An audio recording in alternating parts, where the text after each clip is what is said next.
Take two. I'm new at this, so please bear with me.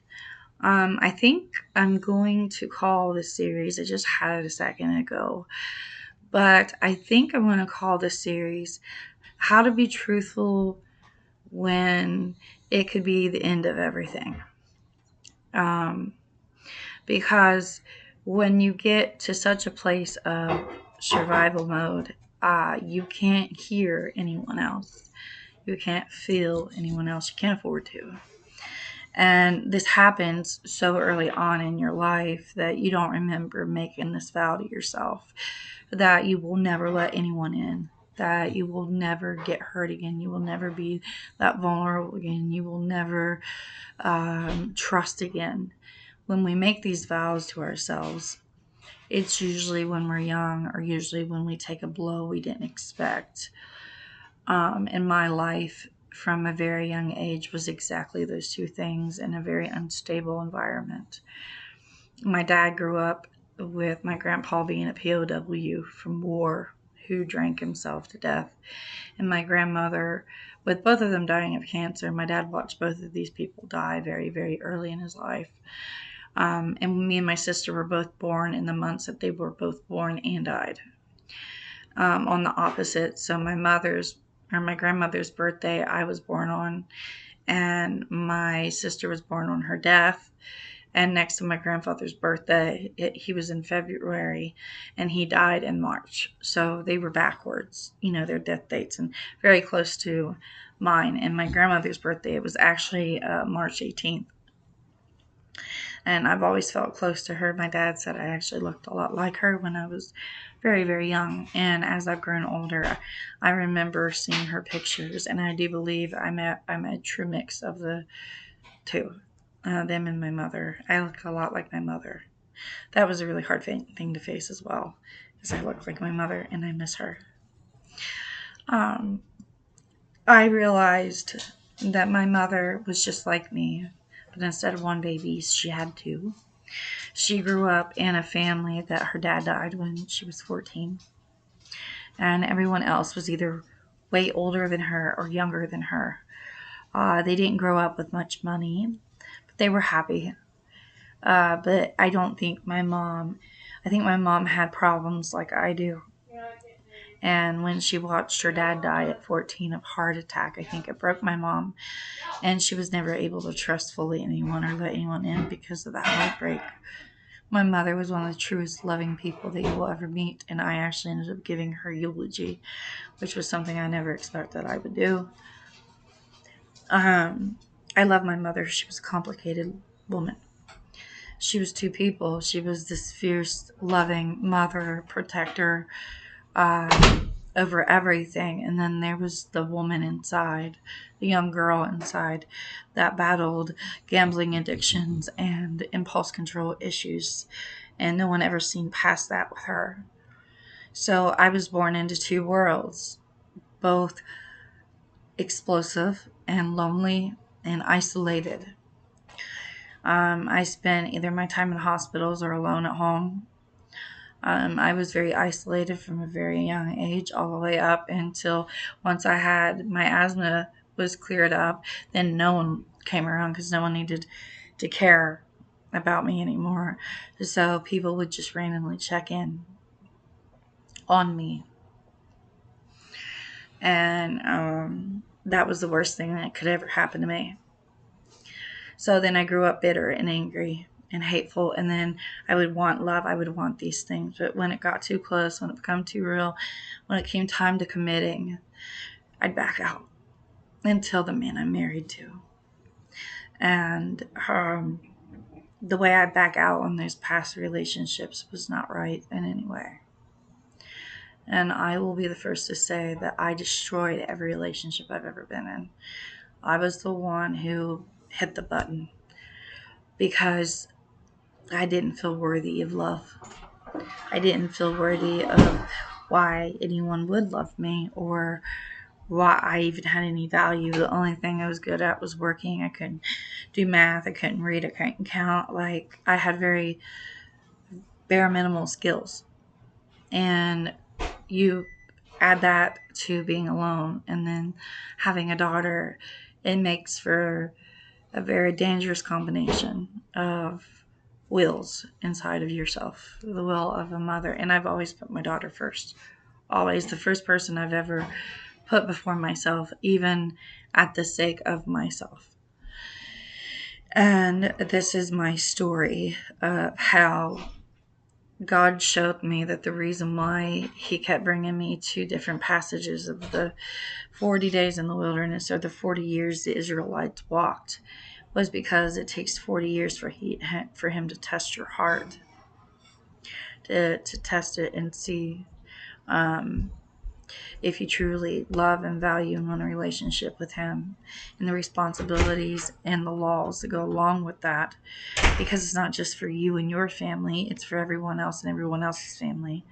Jesus Christ is the only God in all the gods that's ever existed, that's ever been wrote about, that is equality, true equality for all, which means fair and justice, which means some people aren't going to like the rules and some people are going to bend them. Some people are going to manipulate those rules because they have evil hearts, and some people are going to do their best to try to tell you that God doesn't exist at all because they were born without faith. The cats will definitely have food for the rest of the day. Thank you. Yeah, you won't need Cam again. It's still really full. Thank you, honey. And to live in a life of where you get up and you work, or you're a homemaker or whatever, this world will tell you that your value is what you can do for others. When the true value, if you get lucky enough to value in yourself the right things, I'm not talking about being conceited here. I'm not talking about outside beauty. I'm talking about truly opening that book, and when it scares the crap out of you, wonder why. When you set yourself up to do things that are for God and you find out how hard it is to do those things, realize that is God telling you that doing His will is going to cost you. It cost Him, it cost the disciples. It'll cost you friends. People won't understand. They'll think you're too godly, too spiritual, too this, too that. And honestly, it's gonna. No, not everyone. This isn't for everyone. But I've been called to expand on the gifts that God gave me instead of the ones that I learned to do myself. God never called me to be a butcher. He never wanted me to see the death of animals. But when I did it, I did it. And I prayed truly over the animals that I kept. And I still believe that that's an honorable trade. The animals are going to die. At least the right people are making sure the right meat gets to the right people. But I saw for myself the beginning of my job, and I saw that I it's just not in me. It's not for me. I am not in death. I want life. I want to see life. I want to see where God can take me. I've seen where this world can take me, and I can see where I've took myself, and that was straight to hell in a handbag and with everyone with me. And one of the biggest decisions I've made so far that were right by God was to stop being so selfish and find Him and what He has to say. And so I opened myself up with my story, with the truth. I don't care who I was anymore. She doesn't really matter anymore. But what I went through does. Who I was, that will always be important, because it reminded me and showed me through my own actions what the worst of me could be, the best and worst, and what that means for who I am as a person. And the good news is all of it was about being selfish and arrogant and prideful. And those are fixable. Those aren't the worst sins you can have. So I'm starting the series here on YouTube. This is just my introduction. I want to talk to you a little bit about the reason why I feel that this is going to be very, very interesting if this does take off. And I don't know if it will. This could just be something to see if I would do it from God. It could just be a test to see if I will declare the fact that I love Him on every in every way. And that's simply, He is very romantic. He speaks of poetry a lot in the Bible. He likes theater too. So that could just be all this is, and it may never turn into anything. But the only thing that I really truly want you guys to take away from this video is I truly am someone who's never been capable of change. I've always been someone who struggles to tell the truth. I've always been someone who struggles to be honest and vulnerable. And when I was a kid, that should have been cultivated and worked through. But instead, I had houses full of adults that had a whole bunch of kids who treated me very well and very loving. But it wasn't the structure for a brain like mine. I'm just wired different. So when loss hit and this hit and that hit, and the weight of those feelings and never learning how to talk or be friends or all the things that most kids get, I become very underdeveloped. And the more underdeveloped I was, and the more mental issues developed. And luckily, I can say that I am none of those things anymore. You can change your stars. You can grow. You can choose despite how hard it may be or how many times you've got to try. It only takes one time to hit the landing. It only takes one time to nail it. It only takes one time to win a battle against yourself. Something simple, something small. I truly believe like ADHD, bipolar disorder, these disorders are very, very real. But I believe that they have a spiritual aspect to them. I believe it's against the will of the body versus the will of the soul.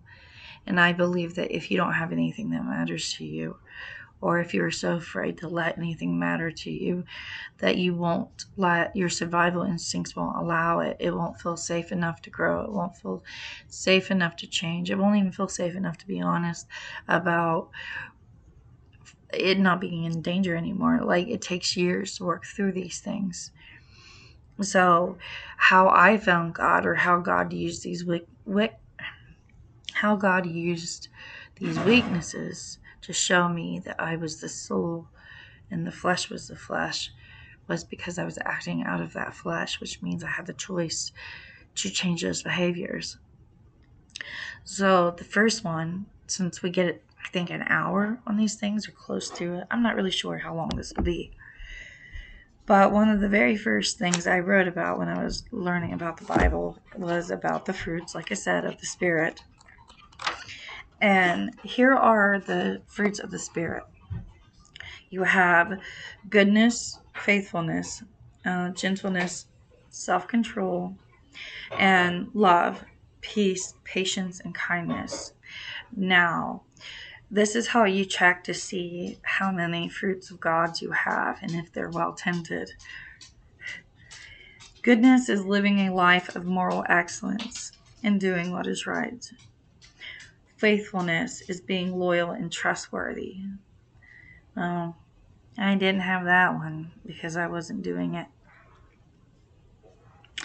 Gentleness, being mild, considerate in behavior and attitude. Well, yes, I had that one. As long as I agreed with you. I had a very skewered. Now, if I liked you, if I loved you, if I cared about you, oh, absolutely, I was all of these things. But that's why he was so angry with me, is I should have been this way for everyone and not just myself, and when it benefited me. I had all these things for myself. I just struggled to have them for other people. Love is a deep conditional affection and concern for others. I loved others. I just loved my peace, my safety, my security, my what I needed, what she needed more. And for a long time that served me, but then it started conflicting when I wanted new things. and I was used to being the old ways of things. And it took a while to break through these habits.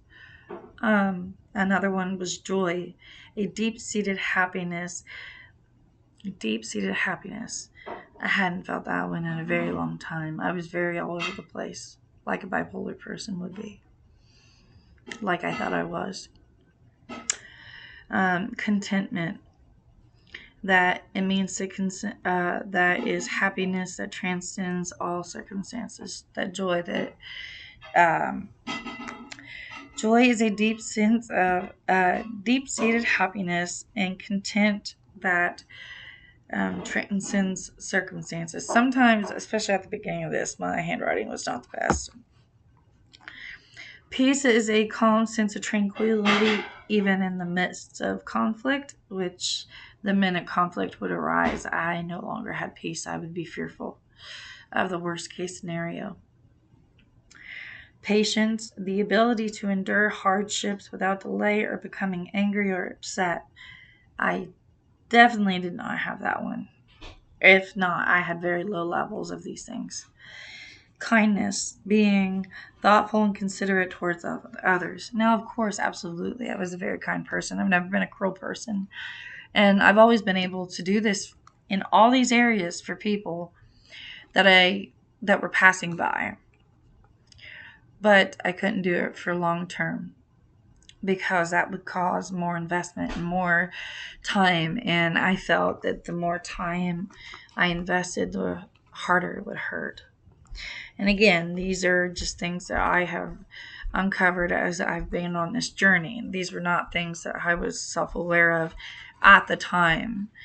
Now, you might think, well, what does your husband think about all these things? My husband is who God used to save my soul. This man is the most forgiving, loving person on the planet. And honestly, for once in my life, we've never been better. And we will only grow stronger as the years go on, because everything I've ever did, he knows. Everything I went through, that he's stayed by me and helped me through my depression, my loss of life, my just all of it. It all stemmed from a spiritual death that was taking place before his eyes, and he couldn't help me no matter how hard he tried. So over the course of this time together, we started going to church. I couldn't fix his problems. He couldn't fix my problems. Neither one of us was perfect going into this. And we both had our problems throughout our marriage. What relationship doesn't? But what we have now is blessed by God. What me and my husband have now is godly. He is now like a, not historian, that ain't the right word. He's like our American Legion's council for Christians. He's like he's the chaplain. That's the word I'm looking for. He's the chaplain for our American Legion, and he'll be going to district stuff and things like that. And he surrounded himself with other godly men, which are men I can trust. He's given me family and friends. He's given me a whole life. He saw me with nothing and offered me his heart, his money, his cars, his life, his name, his body. Like he's the greatest husband I could ever have. And I did not appreciate that for long enough before I lost my mind for a little bit. My mom died, and that was just one blows too many. And then the fallout of every. It was too hard to feel. It was too hard. And my soul just thought it couldn't handle anymore. So I shut down. I worked, I talked, I did things, but I was never really there. Or I could only be there for short. Just, I could only stand to be conscious for short amounts of time. Now I'm conscious all the time. And yes, you can choose to go on autopilot and just whatever, things are whatever, that's happening here, being aggravated, in pain, all these things all the time, and not trying to feel anything good. And that's what I was doing. I wasn't really trying, looking for anything of life because there was none in me. So now that I've showed you what the gifts of the Spirit are, here is the gifts of the self, or the gifts of the world. And they're not gifts. They are spirits of the world. Peace versus strife. Peace is a fruit of the Spirit, while strife is a manifestation of the flesh. A manifestation of the flesh. Okay. The flesh, the sinful nature that desires of humans that are driven by self-interest, opposite to God's commands and nature. Okay. These are the contrasting values. Love versus hate. Fruit is of love. Fruit is a fruit of love of the Spirit, while hate is a manifestation of the flesh and a spirit of the world. Joy versus sadness. Joy is a fruit of the Spirit, whereas sadness can be the result of worldly pressures and temptations of the world. Hold on, there's another one too. And then here's the scarier one. So those are the characteristics of the world.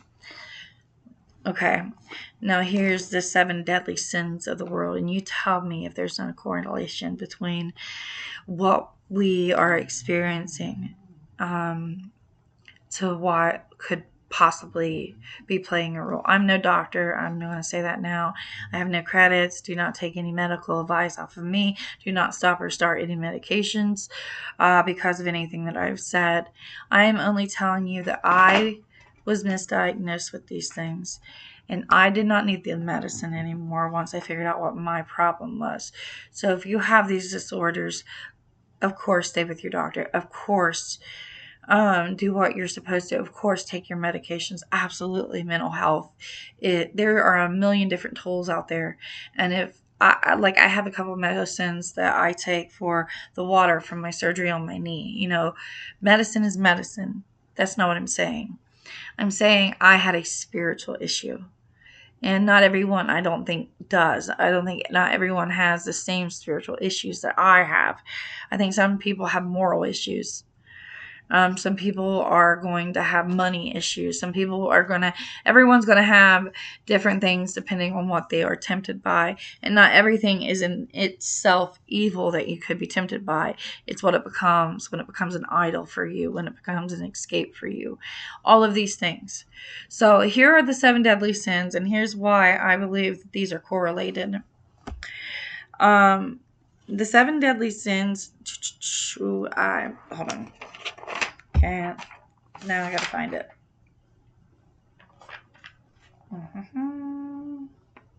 Oh yeah, I went into more detail on this page.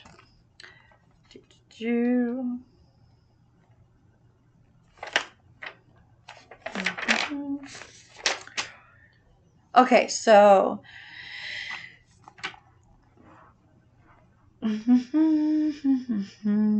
these are more things that when you are feeling or you're trying to grow, until I can find this deadly sins. I know they're in this page, but just in the meantime while I'm looking. Joy is, here's some of the definition, positive emotions, which is why I believe that they are from the Spirit. Negative emotions can be from God for correction, those kind of things, as long as it's based in these spirits. Joy is an intense, fleeting feeling of delight and happiness. Gratitude is a profound feeling of thankfulness and its benefits. Serenity is a calm, peaceful, content state of acceptance. Interest, a feeling of fascination and curiosity that sparks learning and exploration. exploration. Hope, an optimistic outlook that anticipates the future outcomes. Pride, a pleasure or approval of one's own desires or accomplishments. Amusement, a light-hearted sense of pleasure and enjoyment, often associated with laughter. Inspiration, an uplifting, motivating feelings of witnessing acts of goodness and greatness. Awe, a sense of overwhelming wonder and reverence, is when encountering something that is ground and ever vast. And I didn't have any of that in my life. None of those feelings did not stay or come by very often. Even when I wanted them to, they didn't. I felt like I was trapped in a sea of loops of grief and in pain. And since I cannot find the seven deadly sins right now, and this is just kind of a rough draft of what we're going to be going over, I believe the seven deadly sins. I believe sloth is what I would believe depression. And it can lead into look at hoarders. Look at that's sloth and greed right there together. I had a baby, and that's what hoarding is. And it could be anything. I believe that double mindedness is what is behind ADHD because you were so locked in to making the wrong decision and fearful of that you can't make up your mind. That is also a survival symptom as well. These are all just symptoms. It's up to you to kind of see what you can recognize within yourself or what may not be there. This may not be for you. Um, but I know I was lacking all of these areas in my life. I didn't have joy. I didn't have love. I didn't have these things.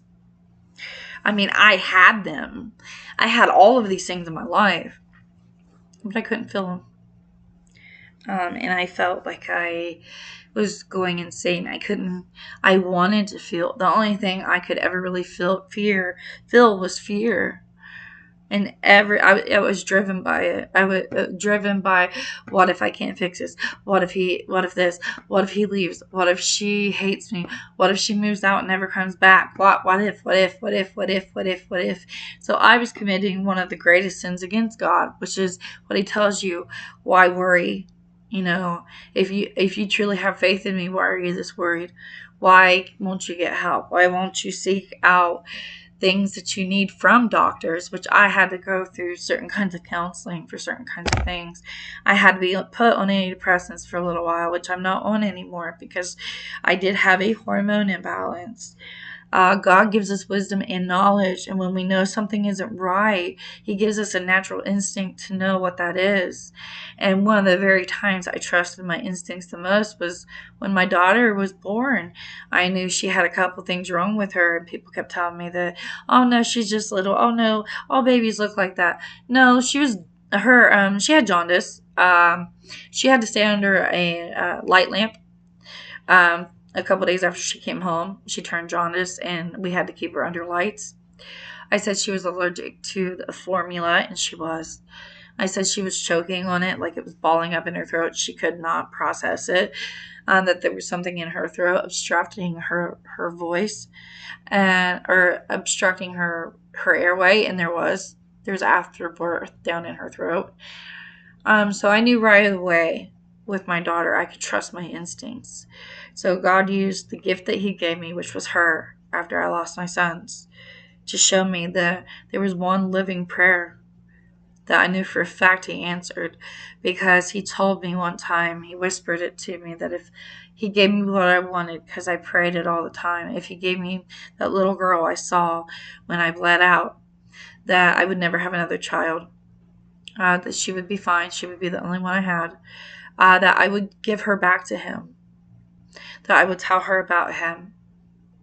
I would tell her He is where she came from, and that she is here because I asked for a child. And I tell her that all the time. Now she is younger and she's not in that place yet. God gives children a very light burden when it comes to Him. It's just like an instinct. I don't believe that they're supposed to be. Not every child's called to be doing what I'm doing. I think this is for when you're getting to the very end of your 40 years in the desert, and it's time to go in. And I don't know what's going to go on in the world. Everything's weird. Everything's weird. The world is weird. But this is why I know you could simply say, how can you still believe in God after everything you've been through? He's the only reason I got through it. And he likes to make people what they aren't. So if I was a living lie, then I will be the truth for him. I will live the truth for him.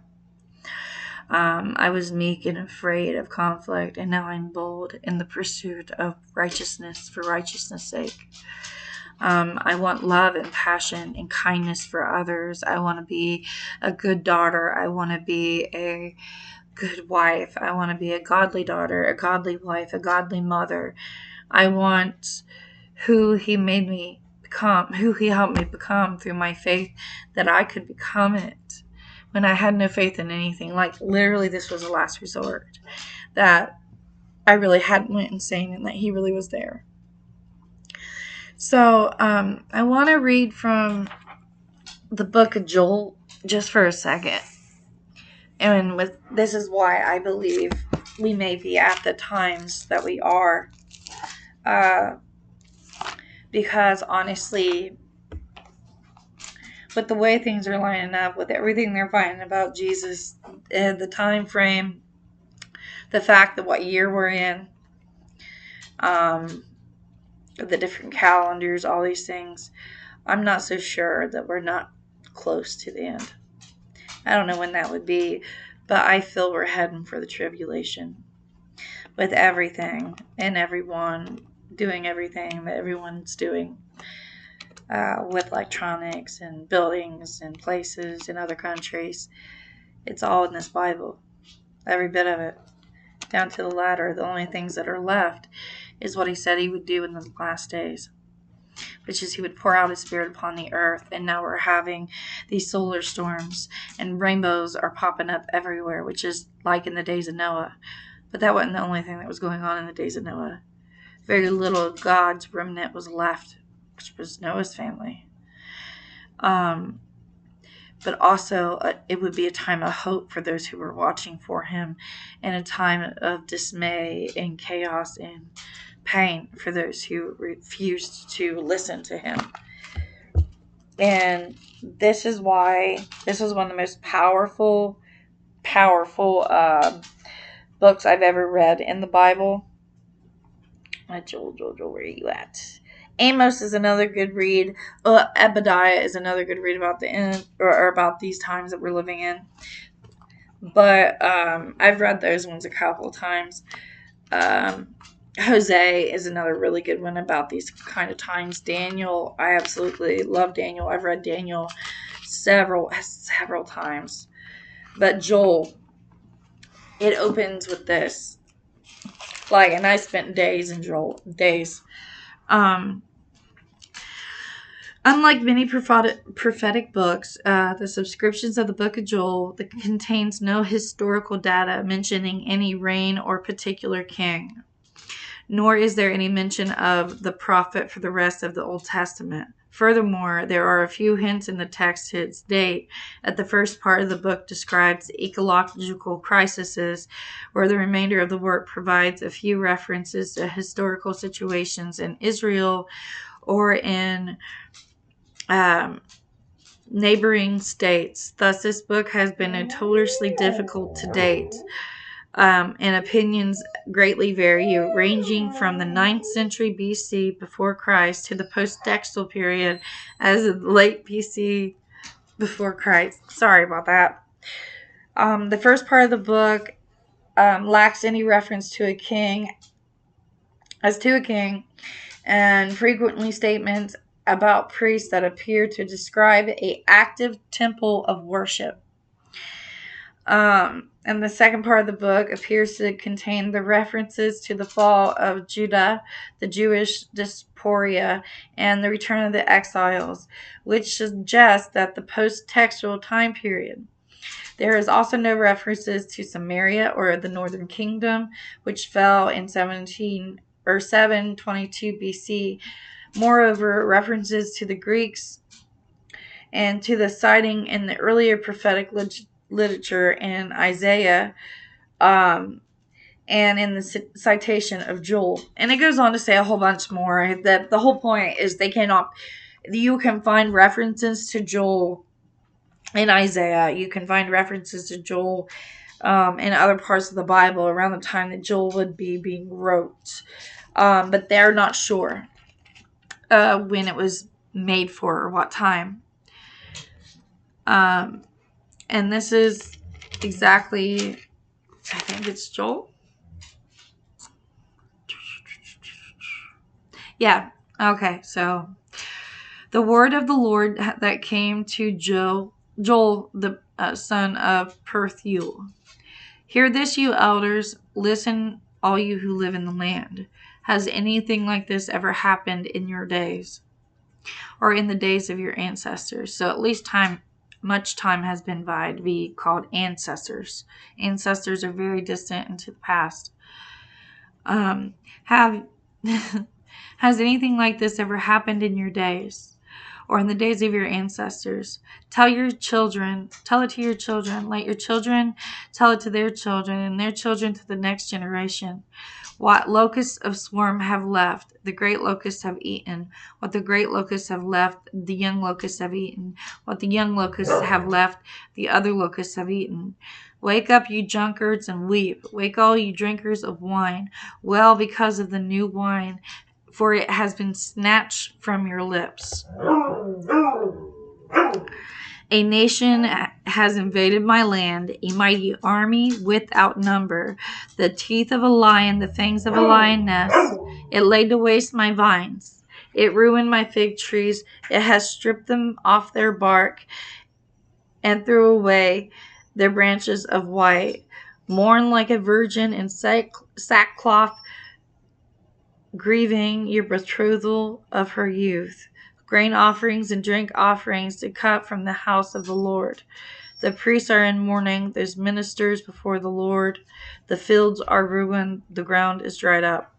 The grain is destroyed. New wine is dried up. The olive oil falls. Despair, you farmers. You vine growers. Grieve the wheat and barley, because the harvest of the field is destroyed. The vine is dried up. The fig tree is withered. The pomegranate and the palm and the apple tree, all these trees of the field dried up. Surely the people's joy is withered away. So this was a time that he's writing for. It's a total devastation. I mean, it is total devastation. Put on your sackcloth, you priests, and mourn. Well, you ministers before the altar. Come spend the night in sackcloth, you who minister before my God. For the grain offerings and drink offerings are withheld from the house of your God. Declare a holy fast, call a sacred assembly, elders and all those who live in the land, to the house of the Lord your God, and cry out to the Lord. Alas, for the day of the Lord is near. It will come like destruction from the Almighty. Has not been the food cut off before your very eyes? Joys and gladness from the houses of our God. The seeds are shriveled beneath the clods. The storehouses are in ruins. The garners have been broken down. The grain has been dried up. Oh, how the cattle moan. The herds mill about because they have no pasture. Even the flocks and sheep are suffering. To you, Lord, I call for fire and devastation of the pastures in the wilderness. Flames have burned up all the trees in the field. Even the wild animals pant for you. The streams of water are dried up, and the fire has devoured the pastures in the wilderness. Blow the trumpet in Zion, the sound of the alarm of my holy hill. Let all who live in the land tremble, for the day of the Lord is coming, and it's close at hand. He doesn't always say anything after he's coming, but in the book of Joel, he says it's close, or he says soon. But this was the one time he said close instead of soon. A day of darkness and gloom, a day of clouds and blackness, like a dawn spreading across the mountains, a large and mighty armies with such that was never in ancient time, nor will ever be in the ages to come. Before the fire devours, behind them a flame ablaze. Before them lies a garden of Eden, behind them a desert waste. Nothing escapes them. They have the appearance of horses, and they gallop along the Calvary. With the noises of chariots, they leap over mountain tops. Like a crackling fire consuming stubble, like the almighty army, it draws up for battle. At the sight of them, nations anguish. Their turns pale. They charge like warriors. They scale walls like soldiers. They march in line, never swerving off course. They do not jostle each other. Eachly marches straight. They plunge through defenses without breaking ranks. They rush upon a city. They run along a wall. They climb into the house like thieves that enter the windows. Before the earth shakes, the heaven trembles. The sun and moon are darkened, and the stars no longer shine. The Lord thunders at the head of his army. His forces beyond number. A mighty is the army that obeys his command. The day of the Lord is great and it is dreadful, and who can endure it? And he goes on to say basically the exact time that we are living in, especially if you go on and read Hosea and you equate yourself with Daniel pretty well. Even Ezekiel, I love that read. That's probably one of my favorite reads in the Bible. And then you go back and you process the first couple books of Genesis, and then you go to Exodus, and then there's a couple spots in Leviticus that all also cross reference each other. Now, I did this all over time. This did not happen overnight. I wasn't even able to do that at first. But these are just to show you that the mind that I have now is not the mind that I had. I'm not the same as I was. And I don't believe that I'm finished. I think that I'm going to grow into a very intellectual person when it comes to matters of the heart, through damage, through pain. I think that I'm supposed to be someone that can see a very particular way, that can see both sides of being the sinner and being the one that hurts people to being the one needing forgiveness, then to turn around and give that as that gift and not look at others the way that I once looked at others, and to forgive others for once I denied forgiveness. I think I'm to be the opposite of everything I was. And this is only just the beginning of those foundations. And now next week, this will be a lot more structured. But I said that I would get this video up by the end of the week. And to me, this is the end of the week. Tomorrow is Sunday, and I don't do anything on Sunday other than spend time with my family and see what God wants me to read in the Bible. Sometimes I watch The Chosen because Steve hasn't watched it all the way through. I'm not a Bible scholar by any means. But what I am is waiting on God. I'm waiting on how to live my life, how to live by living by his laws, by quit drinking so much because I drink so heavy. Stop making this thing. Stop giving excuses. Truly grow into who I have always known I was.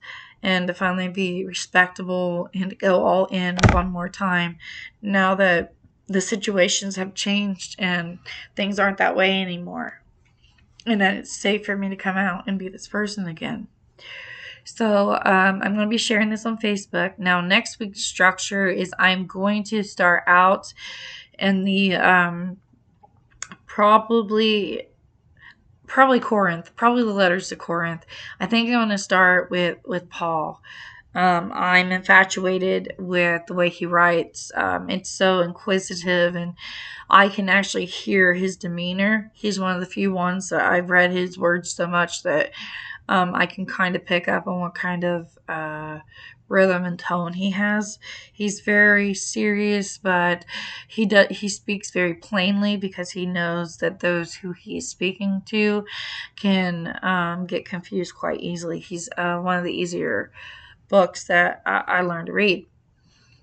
So, I think we're going to be deep diving into some of God's wrath. I think we're going to deep dive into, I'm going to defend God.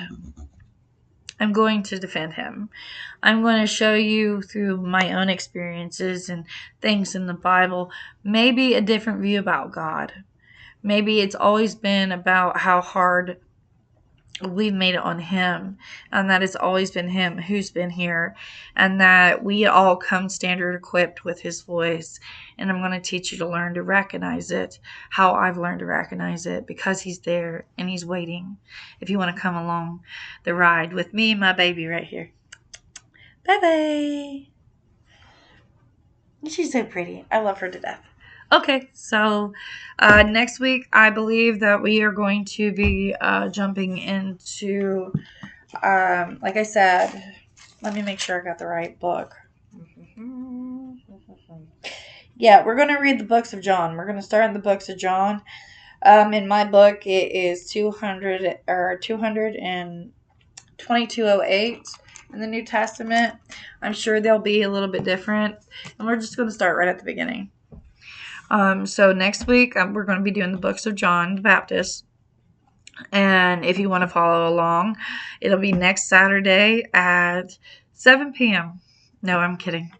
It should be up by about 5 o'clock, 6 o'clock tomorrow or Saturday night.